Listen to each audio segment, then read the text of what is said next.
Hi. Well, welcome and good afternoon. Welcome to our talk on the future of geospatial data. Today, we're going to show you how Koordinates can automate the distribution of your team's QGIS projects, QGIS data, into your projects, maps, and apps. My name is Anne. I'm from Koordinates. We are a geospatial data platform based in Australia and New Zealand with clients all around the world. Today, I'll explain the problems that make it hard for you to get your QGIS data out there. Then Eli is going to show you how by taking us on a tour of the platform. Jonathan Ball, our product manager, is online and at the ready to answer any questions you may have. So if you have a look at the little toolbar at the bottom of your Zoom screen, you'll see there is a Q&A window. So if you could jump in there, please ask away just ask away. Jonathan will be available to answer any, and we will have time at the end to dive a little deeper and have some discussion on anything that comes up. So the first thing is QGIS is awesome. QGIS is a fantastic, free of cost to users and open source GIS tool. It has a mature community of support development, and there are so many plugins out there, it does keep growing. As an Esri user personally for 10 years, then I used MapInfo for another 3. I finally started using QGIS and found it managed all the workflows that I needed. And it was really easy to find help. Instead of expensive plugins and add-ons, I could just Google for what I needed to do, and I'd find a plugin that had that functionality. As a business, Koordinates finds QGIS fantastic because we can pay developers to extend it. So we have a QGIS plugin that we've created. So I just want to really highlight and thank the creators and supporters of QGIS because it is a fantastic tool. So the situation today, the problem at the moment, we're seeing a bunch of interrelated problems as to why it's tricky to get geospatial data out there. These problems are effectively the status quo for anyone who has the pleasure or frustration of working with GIS data. The first thing, it's way too hard to access GIS data. Even though businesses have processes to get GIS data into projects, it's very rarely self-service and it doesn't automate enough of the process. It's still much too hard for people to get the right data at the right time. The second thing is version control is a nightmare. Software developers solved the problem of collaborative version control about 2 decades ago with Git and GitHub. From the point of view of a software developer, GIS data is still operating like it was the 90s, with multiple different labeled files floating around shared drives, and extremely complex internal systems are needed for handling updates. This can be a mess, and it means that new and up-to-date data takes far too long to get from a desktop GIS into the hands of professionals doing the work. Third thing is data management is a complete mission. Despite the proliferation of enterprise data management tools, most organizations have not been able to solve the simple problem of making their data available to all the relevant colleagues, collaborators, and clients. There's data sitting on shared drives, hard drives, emails, and this is data that's incredibly expensive and valuable, but it's not managed as if it was. This is because GIS data is generally quite large in size, and it is difficult to make available due to formats, but we'll go into the solutions for that later on. The last thing is licensing costs are unmanageable. The final frustration in working with GIS data today is that it gets very expensive very quickly. The GIS industry is quite concentrated, which means that businesses can get stuck with solutions that don't scale like they'd wish. Even simple projects like building a geospatial app can be prohibitively expensive if you're building your GIS stack from scratch, and QGIS goes a long way to solving part of this problem. So solutions to these problems are a massive competitive advantage. Anytime a business embraces a new, more efficient model, either internally for client projects, they have a clear advantage over their competitors. I'll give you a little overview of the whole of Koordinates platform. Our parent site is Koordinates.com, which is a multi-tenanted environment. Over here, we have GIS publishers. So these are all different companies who have their own white labeled custom URLs, totally their branding site. They control all their own content and the access to that content. So there are a number of ways they can load data up onto their site. They can use GIS files and load them in directly. They can use APIs and web services to do it programmatically, or we have a data management web app. End users over here are a wide range of different people because we service in a wide range of formats. It's not all limited to just GIS. Here's a bit more about the ecosystem. Today we are diving into QGIS, but I just wanted to show you an overview of all the pieces. So we know that those customers we talked about before Coordinates, they had data sitting around in all sorts of places and all sorts of formats, and QGIS being one of them. They then load them up into Coordinates, and then there are a number of different ways that these end users can access it. We've got the portal themselves, so they can go and search it using the UI and download what they need. We have a desktop app, so that's suitable for people doing the same thing, but they might be data editing using version control. Then we've got this is specific for the QGIS users out there. And then we've got the APIs, which is useful for a whole bunch of people, including software developers. And the key thing about Coordinates is that all these people are free, so you can have free of charge. So you can have 10 users on your site, or you can have 10 million. That will not cost these people anything. It all sits with the publisher. I just want to do a really quick overview of distributed version control. We're not going to go into it too much in this webinar, but we'll cover it in others. Coordinates uses the same technology as developers do to introduce version control to data. This is called Kart, and it is built on Git for those of you who know it, but you do not need to know Git to use any of this. Nobody does, but if you're interested, here's how it works. A brief overview is that you have, say you have a data that you have on your coordinate site here. You clone it down into a repo, and then you transform it. This is on your local machine. And then you have your local working copy to open in your favorite software. You then edit the data, and you would commit changes and update them back to your local repository. When you're happy with your repository, you then push it into your coordinate site, where there'd be an administrator who will check it, and they will either send it back to you and say, no, please make some changes with a little note, or they will accept it and incorporate it into the master copy. So we will mention this, but it's not a today topic. So on that note, I will finish up and send over to Eli to take you on this tour. So welcome everyone, good afternoon or morning, depending on where you're at. Thought I'd start with QGIS. So the point of this webinar is fundamentally, if you're working in QGIS and you've got a bunch of data sitting on your local file system somewhere, there is a better way to do it. Esri folk have long had the ability to push stuff up to the cloud and then consume it in their various apps or desktop versions, whatever they're on. And what we're looking at doing is building a similar type environment for QGIS folk. Well, all folk, but particularly looking at QGIS today. So here's a view of Auckland.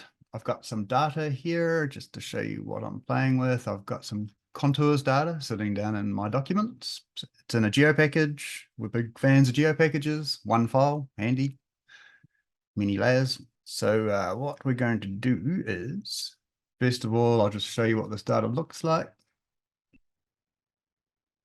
Add it to my project. It's this contours layer. So now I've got that layer in my QGIS project. It's personal to me, totally not shared. How could we be more sharey and let other people view my same project data without having to, say, zip it up, put it on Dropbox, email it off, all of those sort of old school methods? The way we're going to do this is I'm going to open up a white labeled portal. This is a demo site. If you take out a business plan with Coordinates, you get one of these. Quick things about it. From a nav perspective, I have admin rights, so I get this manage button. That's where you do a bunch of the management type things. We're going to go through this in more depth another day. But yeah, you've got this data button, turns off the data browser. Over on the left here, that's your data browser, right? Map. Turn that on and off. And the idea is, depends on what part of your journey you're at as to what you have open or closed. So you're looking for data, you probably don't need the map. You can come in here, set a bunch of filters, find the stuff you're after. These are each of these cards is a data set. So I can open up a card, I can get a bunch of information about it. I can look at the history of it. I've got access to the services. Most importantly, probably, I can add it to a map. Rotorua, my home. This is where you'll find me. You can add a number of layers to the map. And then if I get rid of my data browser, there's a few cool things we've done with this of late. Notably, we've introduced 3D, which is always a cool way to check out your data. I can change my base map to satellite, and your data comes to life. This isn't 3D data. This is just simply 2D data draped over the top of a base map, which is still loading. And then from here, you've got all the other functionality. You can jump into the export flow. You can set your reference system.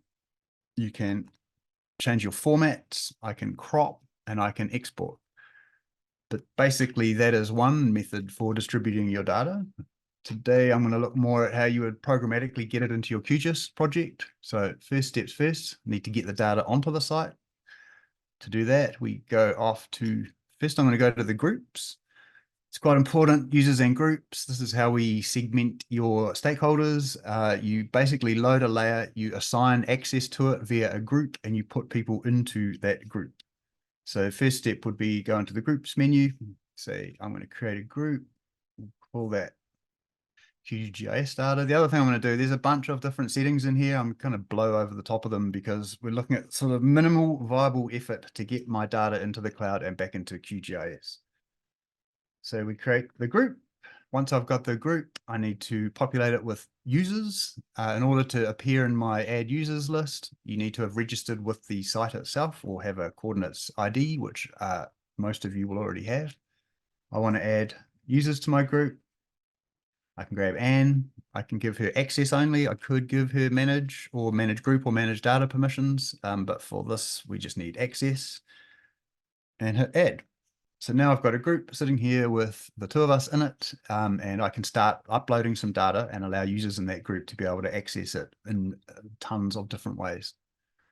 To get the data up onto the site, I'm going to go into, let's disclose him. So the easiest way to get it up is to do an upload. I'll just mention quickly first, we have this concept of data sources. I don't have to just drag and drop it from my desktop. I could connect to one of these containers. So S3 buckets, Arc endpoints, a data gateway, databases, Kart we mentioned. I'm going to blow over the top of that, and a web feature service. So tons of ways to get your data into the site. Probably more for if you were in the quite mature data management department and maybe uploading weekly updates. So you would probably be best. Also, we suggest if it's going to be gargantuan raster data or point clouds, it's easiest to pull it across from an Amazon S3 bucket. But for today's demonstration, a good old upload is going to be perfectly fine. So I can say, I want to upload the data. I'm going to the geo package, which is the one that I've got loaded into that project at the moment. I say, okay. I've got to assign it to a group. These are the people that will have access to the group once I've loaded it. So I'll use my QGIS data group that I just created and hit upload. It's quite a small data set, should be really fast. And it's now moving it up to the back end of the site. We're going to do a scan now, make sure all of the geometries are OGC compliant, which they of course are. And now that's sitting up here in this loading area. So it hasn't actually been added to the site yet. It's just sitting here available to be added.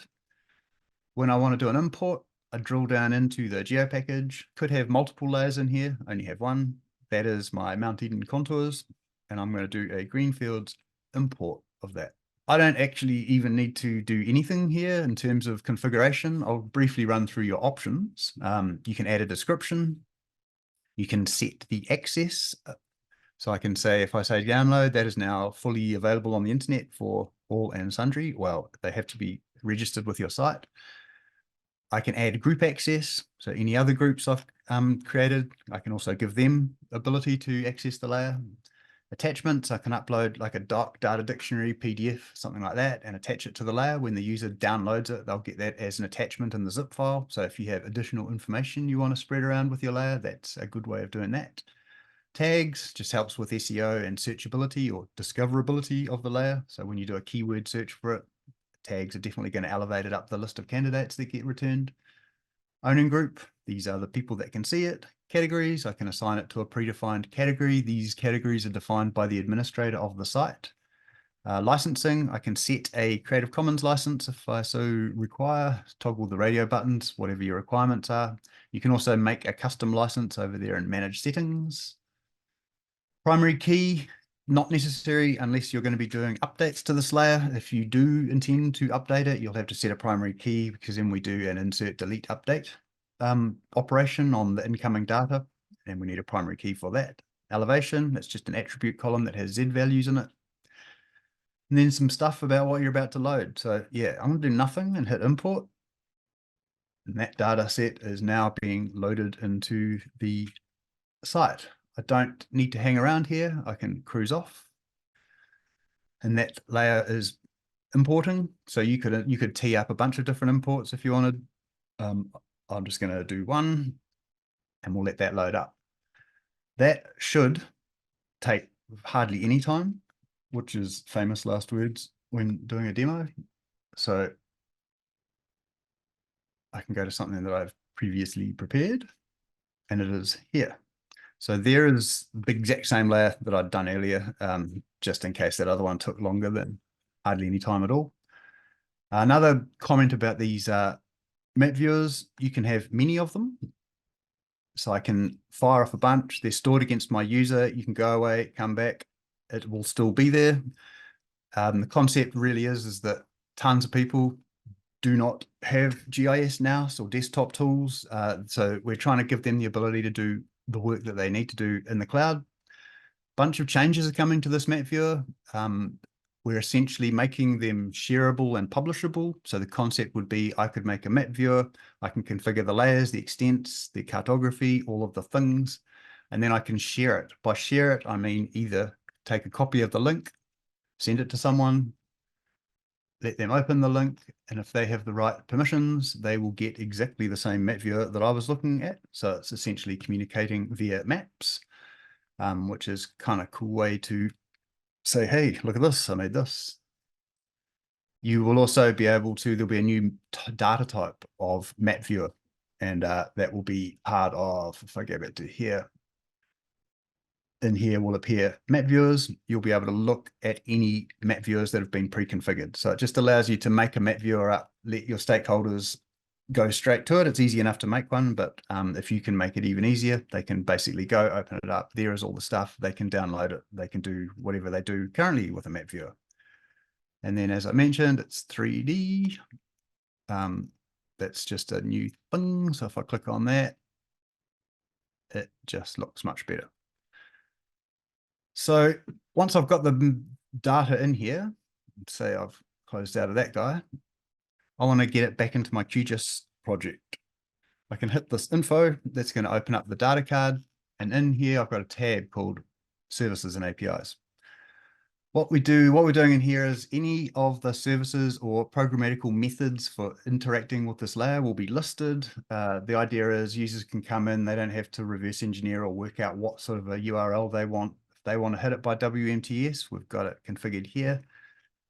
They can come in, create a new API key if they haven't so far. I can just make one real quick, and you can either have it be data access only, which would suffice for this operation. If you wanted to do more programmatic stuff, or use our APIs to do automation of downloads or loading of data, you can come in here and you can toggle what you want according to your requirements. So you can come in here, turn all of this on. You'll be unrestricted in terms of what you can do as a user via the API, and add that. I've already got one, don't need to add it. So just to show you how you go about doing an WMTS, I'm sure most of you already know this, but if I grab that URL, it's already plugged in my API key. I can now cruise back over here. We can lose this local copy of the data. And if I come on up here to WMTS, simply right click, new connection. I'm going to call it demo, and I just paste in whatever it was that I just copied out of the site. It now appears as an entry here. And because I had attached some cartography to it, it's given me two options. I can either use the automatic styling or I can use the red styling, which we'll do today. So that's now added it to my QGIS project as a service. It's a WMTS service, so tiles. You can do exactly this with any of the coordinate sites. So you could either go to coordinates.com and grab layers, get the WMTS URL, drop it in. You can also do the same for WFS. That's going to give you a web feature service, but more power in a WFS. Really depends what your use case is, but won't go through it, but it's exactly the same thing. Copy that, come back to here, and then same thing, new connection, create it, load it in. So that functionality's been around for quite a long time, well, years. We're looking at some new methods for grabbing data off the site that you've just created there. So I'm going to lose that and call in the Koordinates plugin. So this is a plugin that is free. You can go into manage and install plugins, do a search for coordinates. You'll get it in there. It also has a dependency of the Kart plugin. So this is going to show you any repositories that you have previously cloned down. Bunch of functionality in here, not the subject of today, probably another day, but just worth a mention. This is how Kart fits into the picture. So from here, we have a thing called a context dropdown. Any sites that you are a member of will appear in here. So most of your users, if you set up a site, will just have a demo site. So we'll just focus on that. You can also go off to the Explore tab, from which you can search any layers on the entire Coordinates platform, add them to your project, doing all the same things that I'm about to do with the demo site. So say if you needed to pull LINS data, it's a great way to add it or do a get, which I'll go over shortly, how you would do that. Going back to my demo site, in here, we're hoping that my QGIS data group has finished publishing, which it has. So this is not the one with the red cartography. This is the one that I just uploaded then. I'm going to do an add, which means it's going to add this data set to my project as a service. Virtually exactly the same thing that I was doing over here with WMTS, but without having to go through that extremely difficult process of copying URLs around the place. So that has added it. If I turn off my base layers, there it is. It's a service, as I said, WMTS, that may or may not satisfy your requirements. If you actually need the data locally on your machine, which like really you generally do, then you're going to have to consider using the get button. So we'll turn that back on. One thing I didn't mention, if you click on this card, where possible, we've tried to keep the styling and the user experience the same as the site. So you get the same information, thumbnails, metrics around usage, any about information. And the idea being that once you know how to use the site, the plugin is just like a natural extension of the site. You don't have to learn another thing that already makes sense to you. So having mastered the add button, we can now have a go at the get button. So what a get button does is under the hood, it is calling a command cart clone URL. The URL is an identifier for the repository that is sitting up in the site. Again, all unnecessary information. In simple terms, I'm going to get a copy of the data down onto my machine. In Git terms, you're going to do this cart clone. You're going to pull a repo. That repo is still connected to the cloud repo. If the cloud repo gets updated, you can do a fetch or a pull to keep your data synchronized with the stuff that's up in the cloud. That's where Kart gets a whole lot more interesting than just simply downloading data. It's got that perpetual connection with a full data history of all changes that have been made to the data set. Anyway, don't need to know that really. So we need to find a place to put it. I'm going to call it contours. So it's just basically saying, do the clone, put the data into this folder, folder is a synonym for repository, but essentially it's a folder with data in it. You do have the option before you pull that down of doing a spatial filter. And the various options under that are set visible map extents. So if this was, say, the whole country, you don't need the rest of the data. Your operation is in Mount Eden, so don't pull the rest. That'll clip it out to that particular area, but that connection with the remote is still in existence. So say if you did do that and you just pulled a subsection of the data down and then the underlying data got updated, you can still come back and do a fetch or a pull, and that is going to pull any changes to the underlying features that are in your view. So it's just because you've cropped it per se hasn't disconnected you from the parent data set. You can also select the extent on the map, or you can add a layer, use the layer extent. I don't really need to do any of those things though, because it's a small layer. Under storage type, we can pull it down as a geo package. So the working copy will be a geo package, or you can pull it down as a PostGIS database. I'll just leave it with the default and hit OK. And that hopefully is going to do my clone. So up here, it's telling you, it's a prog monitor saying, right, that's happening quite fast. It has happened very fast. And that is now complete. So at this point, I can now get rid of my service reference because I've got a whole other copy of it having arrived. And if I go into, when you install the Coordinates plugin, we write a new folder entry in here. It's not exactly a folder entry. It's a reference to the location of any clones that you've done. So you could put them in all random places all around your computer, but they will all be grouped together here. So there is the data set. Double click. Do I want it? Yes, I do. Pops it in. Now that I've got a copy of the data, I can do cool things like edit the symbol, make it much bigger and much less mustard. And so there I have the data set sitting in my project. I'll just quickly show you what that looks like on disk. So that is the contours folder that I made. This is a repository. Inside of the repository, we've got Kart and Git components. They are monitoring the geo package. Where we're going, or what is also possible, which I'm not going to do today, is if I do a bunch of edits to this contours layer, these components are monitoring the geo package. They will detect change, and I then have a chance to create a commit, which means save my changes, and then I can push them back up to the cloud. Definitely a subject for another day, but that is in essence how Kart works, and that is borrowed from its underlying component of Git. So there we have that sitting in our folder, and I can go and get stuck into it. I think we might just leave that there for today.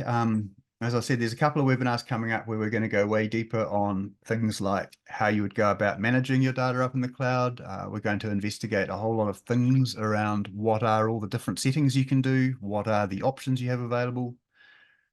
And we're also going to cover off Kart in more depth in future webinars. But for today, I've taken some data from local on my disk, pushed it up to the cloud, and then accessed it a few different ways depending on what it is I need to do. So I think we'll just leave that there for now and see if Jonathan has anything he would like to cover off. Yeah, we've got some good questions. I'll need you to bring your screen straight back up. Let's dive into QGIS. Can you just quickly show us in the QGIS plugin, if we're in Explore and looking at a publisher's data set, how we see metadata? It's you'll find that it's much the same way as in the portal. So if you click on any data card and scroll down, if the publisher has published metadata with the data set, you have all of that metadata available right there. So that's the first question.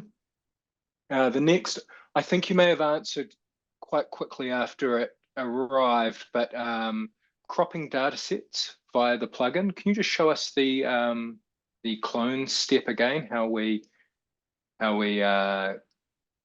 chose how much of the layer we bring down, potentially with a bigger layer. I guess might make more sense. dangerously try doing the parcels. So we're going to make a new folder, select it. And then the filtering goes, I'm going to use the layer extent. I'm going to set the extent on the map, or I'll just use the visible map extent. So if I leave it to this and hit OK, this is a super risky maneuver, but essentially this is in the background doing a spatial filter of a really large data set, and it's going to start pulling it down. So we might just want to let that cook away and look at your other questions. Yeah, in the meantime, I have another question. This might be a bit of a fail for us, but when we're talking about the cloned data sets or the data inside the repos, you mentioned Postgres SQL and GeoPackage were the native formats there. How about SQL Server? Yeah, yep, that's fully supported. So at the moment, you're going to have to, great. yeah, at the moment you're going to have to pull up a command line, and you can do something like Kart, create working copy, and then you can set up a connection to an RDBMS, and yeah, that's just going to import all the data out of the GeoPackage into the database, and it becomes a fully tracked layer in your database. Cool, that's a win. And we have another question around the accuracy of data, which is not so much about QGIS or about our platform, but I guess is more just about geospatial data in general. But how do we identify the accuracy of the data that we're looking at in the plugin or on the platform? And the answer is you can't really, unless it's got good metadata and that the publisher has correctly identified sort of some of the limitations of the data. So searching words like accuracy in the metadata would be the first step, but really it's very hard to tell with geospatial data how accurate it is. We're usually putting it over the top of a base map, which might be equally as inaccurate. So yeah, everyone really needs to do their own checking in that respect. What we do know is the data that's loaded onto Koordinates stays as spatially accurate as it was when it got put up, and when it's downloaded, it stays equally as spatially accurate. So there's no changes when it goes in or out of the platform. It's dependent on the person that made the data and how they chose to do it. Hope that answers your question. I think that is all, unless I have a quick look. Ooh, is the data stored in New Zealand? That's a good question. It's mostly stored in Australia at the moment, and uptime is pretty good. As in, our site uptime is 99.9999. And uptime to get the data in, like ingestion time, is pretty good. That clone is just starting to chug along. We really picked the wrong data set there. It was a bit ambitious, really, but you know, just to show that it is actually feasible. That will eventually come, and it'll be about that size, whatever my map window was. The cool thing to point out about that clone as it chugs along, one, it's certainly a quicker process than exporting data through the site. You'll find you get data into your project much quicker, even if it seems like it's taking a little while today. The other advantage is that it maintains that link to, I think this was New Zealand property titles. So as LINs, for example, maintain that data set, you'll have the opportunity to bring those changes in. So your project data remains connected to the authoritative data store. So it never gets stale. Are you opening the QGIS app, the Coordinates app? Yeah, I was just going to open up the Coordinates app, which is does the same things as the plugin. It's a way more visual interface, and what I can show you real quick is this is the New Zealand addresses file. I cloned it down some time ago. What I wanted to show you in here is that because I have cloned it down, I now have, it's similar to a subscription. So that I cloned this down in whenever that was, February. I haven't done anything about it since. LINs have been releasing updates each, looks like, week. I get notified that there is an update available, and until I purposefully hit this apply updates, that isn't actually added to my working copy. And I can see when I click on it, I get I get a map diff. So again, this is all very Git-like, but these are map diffs rather than text diffs. And I can see all the attributes in the table that were introduced by this commit. Many of you will know these more as change sets. The difference between this and a change set is quite large. So if I wanted to do my update, that's just going to pull down this delta, which is an atomic commit, and it either will apply or it will not. You're never going to have this problem of a change set hanging halfway through while it's being applied. Much cooler way of doing it. And then, yeah, as the publisher keeps releasing new stuff, I keep updating.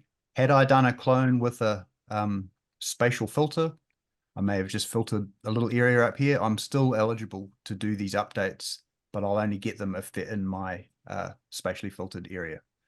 So I hope that explains that better, and I don't expect this to have finished, and it may not finish during this conversation, but yeah, it's working in the background. Yeah, we had one last question, which was around that update to a local repo. And can that happen automatically? Within the desktop app, it takes that one click that Eli just showed us. But using Kart, the open source program, you can build that into your own systems to detect and automatically update your layers as you like. Yeah, it's but basically that requires effort on your behalf. Not lots of effort though. It's basically like a command line call of Kart pull fired into the repo. So it's real simple to keep a repository up to date with the publisher's information. I really prefer the buttons. Buttons are good. My style. Yep, yeah, buttons work. Yeah. All right. I think that is us for the day. Oh, sweet. For the last questions, can I just answer one more that came up, which was the get for the LiDAR data. And is that available yet, or is that coming soon? So LiDAR is Kart first. It lives in repositories. I think Linz is due to release it quite soon, today or tomorrow.